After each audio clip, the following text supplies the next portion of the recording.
Hello, everyone, and welcome back to Locked On Flames. Today, we are dissecting the pairing of Noah Hanfin and Rasmus Andersson and just how high their ceilings are. You're Locked On Flames, your daily podcast on the Calgary Flames. Part of the Locked On Podcast Network, your team every day.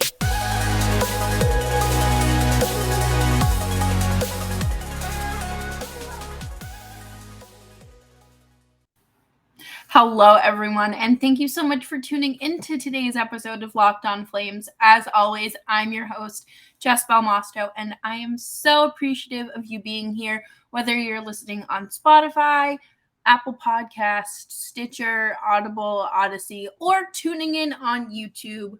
You are greatly thanked.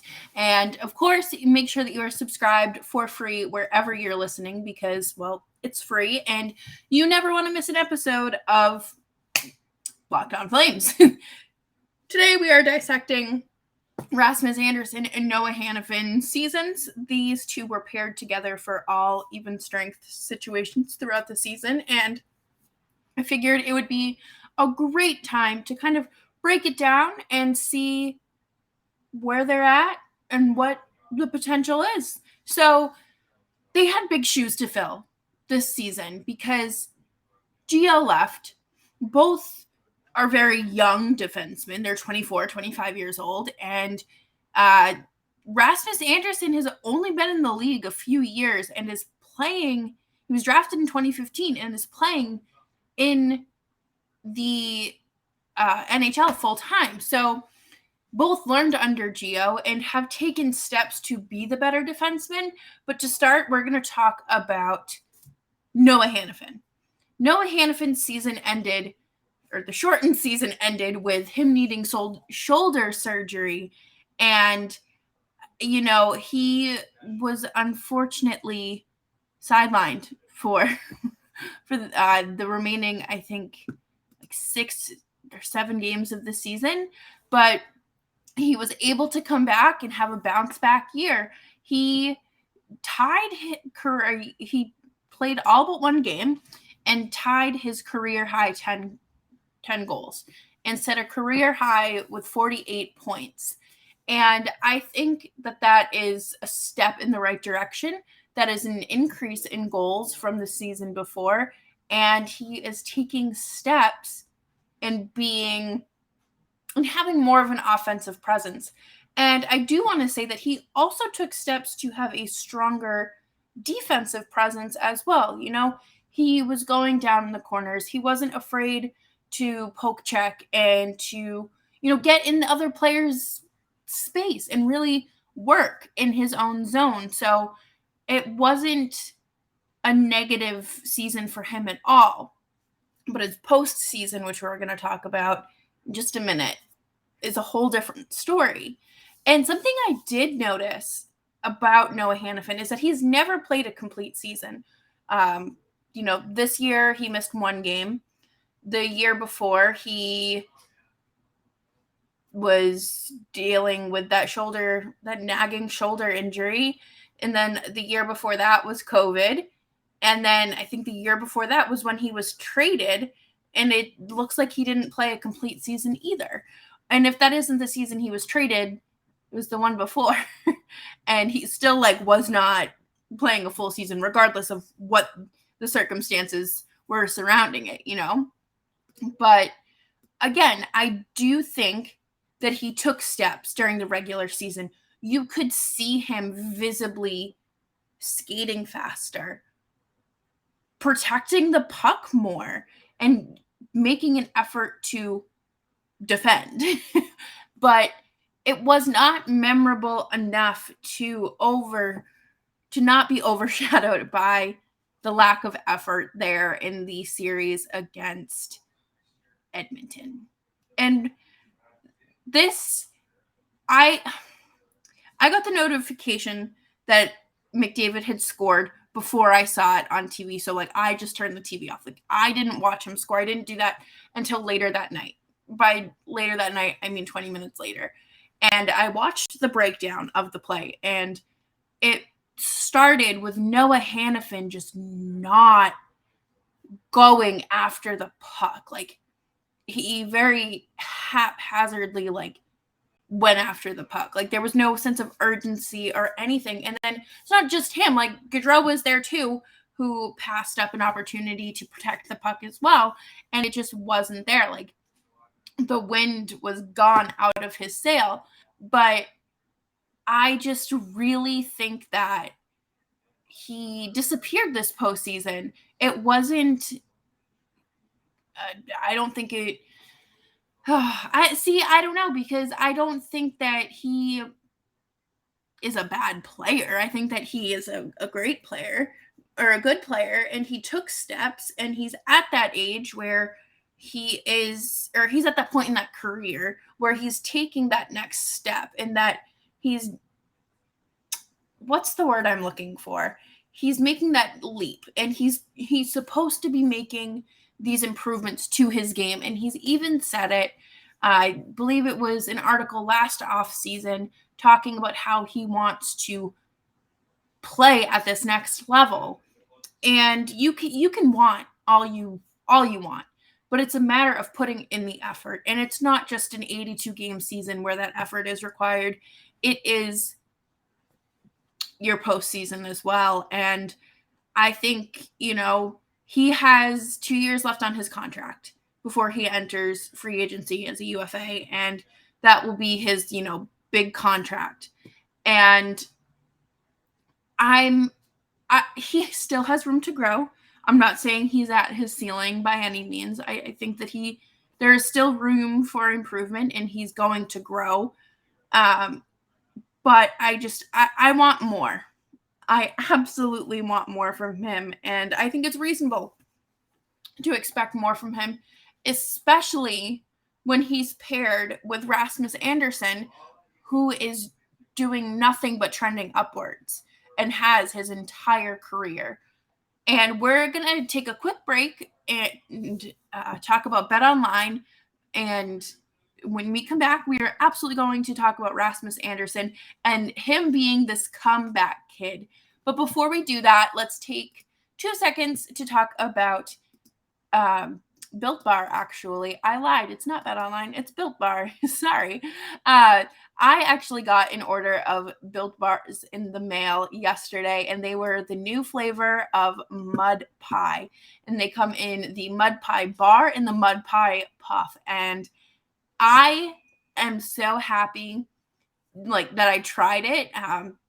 They taste like whipped cream, chocolate mousse, and it's just like a cookie and cream crumble dipped in 100% chocolate, and it is just so good.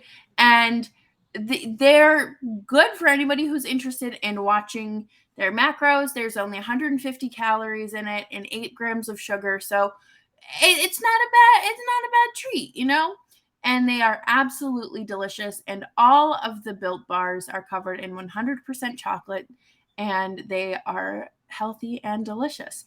What's great about Built is that all their bars are made with collagen protein, which your body absorbs more efficiently and provides a ton of health benefits. Eat something that tastes good and is good for you. Go to Built.com and use promo code LOCKED15 to get 15% off of your next order. Use promo code LOCKED15 for 15% off at Built.com. As always, thank you so much for tuning in to Locked On Flames. My name is Jess Belmosto, and you can follow me on Twitter at Jess Belmosto.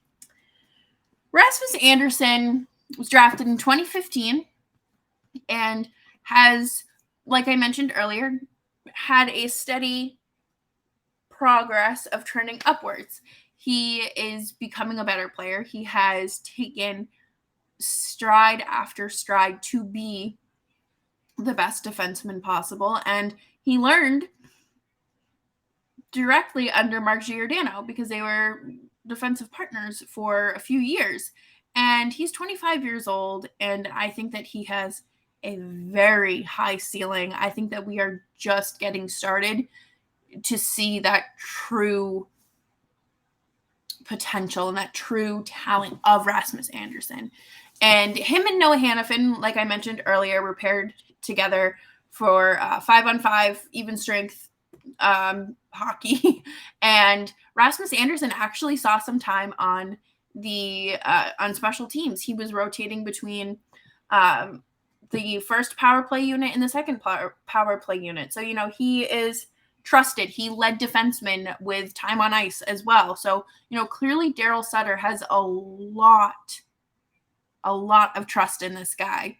So it's nice to see that after his shortened season performance. For those of you who don't remember, the shortened season was a really tough one for Andersson, and he struggled offensively. He struggled defensively.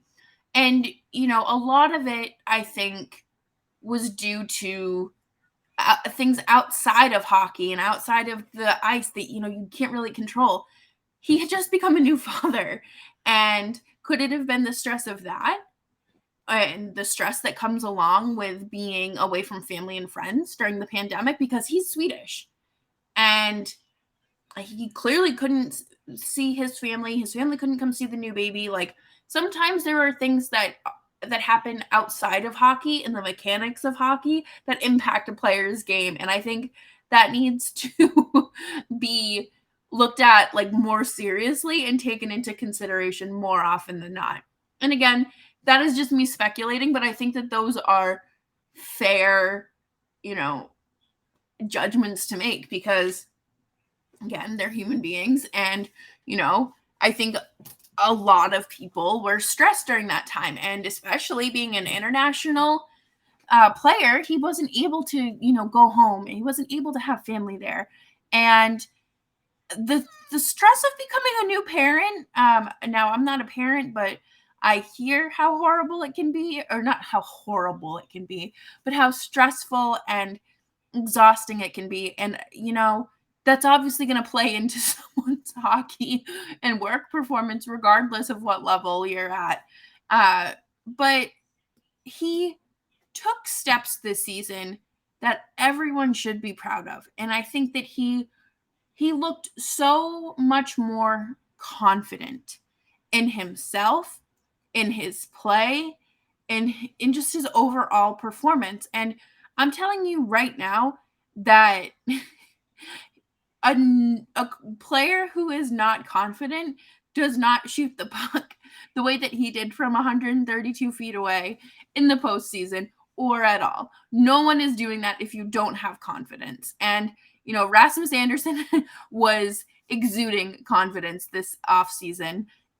And, I in the moment I was a little upset. But game 1 against Dallas, with John Klingberg, which was costly, gets ejected from the game, gets his game misconduct, but it set the tone.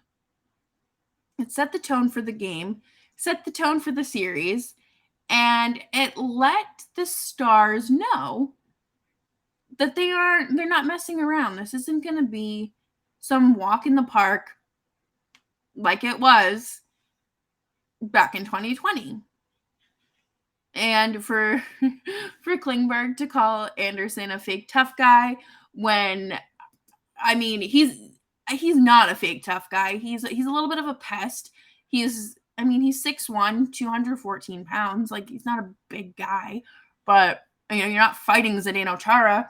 But, I think that he is one of those players that isn't afraid to let you know that he's there. He is absolutely there to defend his teammates, defend himself, and he'll put you right in your place. And that's okay. I think that is completely understandable by any means. And the Flames have him at $4.5 million for the next 4 seasons. So again, right before that prime contract. His future is bright. And I think that this season was, again, that kind of launching pad for him. I think next year we're going to see even more from him. I think we're really going to see him take those steps that will solidify him as your top defenseman. And that, I hope we come back to this in, a year from now and say, he did that. He did what he needed to do to solidify himself. But again, I can't I can't predict the future, but I do want to say that there's a lot of potential here. Coming up next, we are going to wrap up the show with just some talk about the growth of these two players, their ceiling, whose ceiling's higher, what does the Flames' future of the blue line look like, and then, of course, we'll preview tomorrow's show. Thank you so much for tuning into Locked On Flames. Make sure to like, rate, subscribe, review your show wherever you're listening. These two guys, these two players have so much potential as a pair. And even as individuals, you're seeing Rasmus Andersson lead with time on ice. You're seeing him get special teams minutes. He's taking those steps. And, you do have Noah Hanfin who's stepping it up offensively and playing a pretty solid game. I don't think that he is performing at a level that is, concerning or not like up to par. I think that he has some more steps to take to make him a standout defenseman. Absolutely. And I think he'll be able to do that under Daryl Sutter. So I think they're both going to take those coaching moments and those, coaching in the moment opportunities and growing from it. And I think that it helps having, Chris Tanev there to be like, okay, guys, like I am someone who's been around this game a long time, and let me show you what you can do. We already know that Chris Tanev has taken it upon himself to lead that blue line in terms of mentoring. And,